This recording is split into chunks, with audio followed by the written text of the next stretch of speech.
Hello my friend, it's me again, Otter, and welcome back to my channel. Kung bago ka lang sa channel ko, gumagawa ako ng mga pattern making tutorials, DIY and fashion ideas videos. Kaya huwag kalimutan mag-like and mag-subscribe sa aking YouTube channel para updated ka sa mga bago kong videos. For today's video, gagawa na naman tayo ng panibagong tutorial. Ituturo ko sa inyo kung paano gumawa ng circle sleeve or tinatawag nilang butterfly sleeve or may isa pa silang term na tinatawag na flutter sleeve.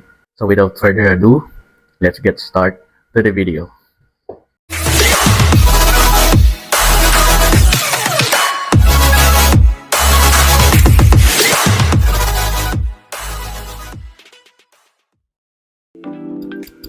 Fabric requirements natin dito, at least meron tayong 1 meter. The pattern will be divided into 4 folds to prepare the measurement of the circumference of the sleeve and the armhole.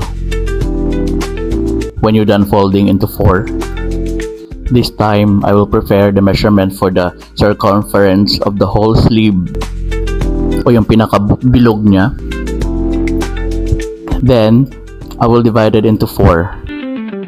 Bakit? Because we fold into 4 the pattern when you get the measurement divided into 4. This time, I will mark the measurement that was divided into 4 in the pattern. Again, dahil tinupi natin siya ng 4 or 1/4, yung total na kakailanganin na natin dito sa paggawa ng marking ay yung 1/4 ng measurement ng circumference ng ating sleeve.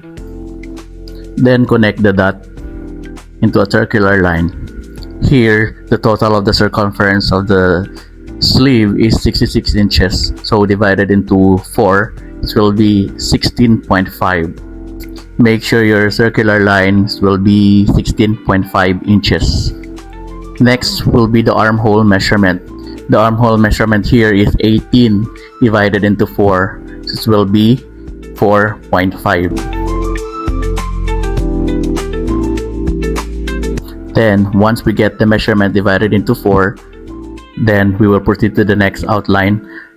Yung mamarkahan natin yung ating armhole. Here, we need to measure 4.5 for armhole. The same procedure of the circumference of the sleeve. Mark and connect the dot so you can make your circular line.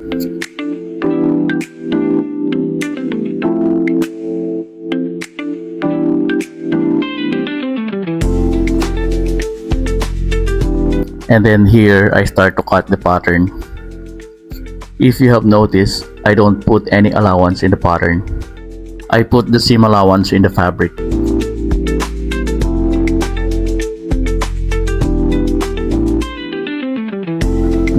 This inner hole will be the armhole.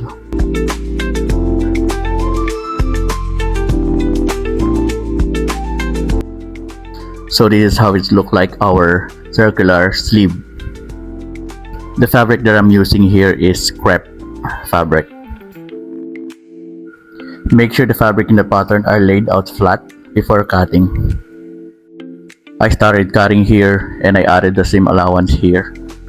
The seam allowance at least ½ inch.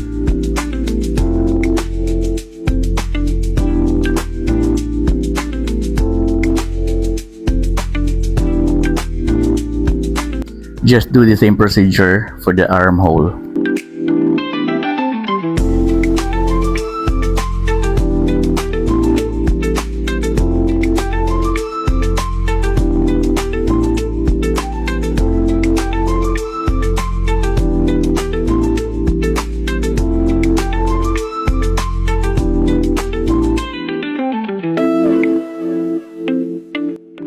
And it's done. That's how easy to make a circle sleeve pattern. And this is the finished product.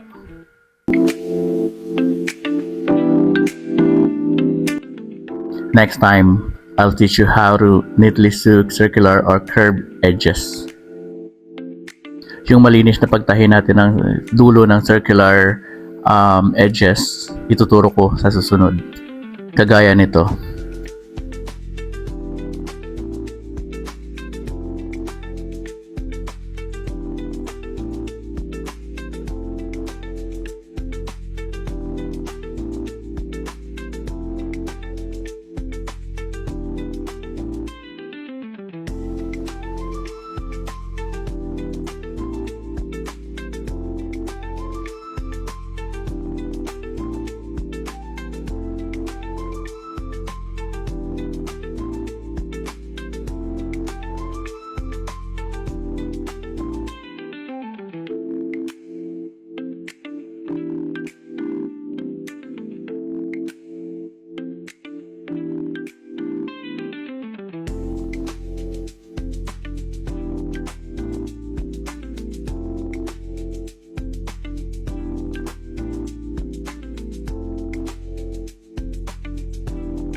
Sana po ay nagustuhan yung ating ginawang tutorials at kung meron kayong mga tanong o suggestion, mag-comment lang kayo sa ating comment section sa baba. Subukan kong sagutin at gawa ng tutorial sa mga susunod na video. It's me, Notter, and I'll see you guys on my next one. Bye my friends!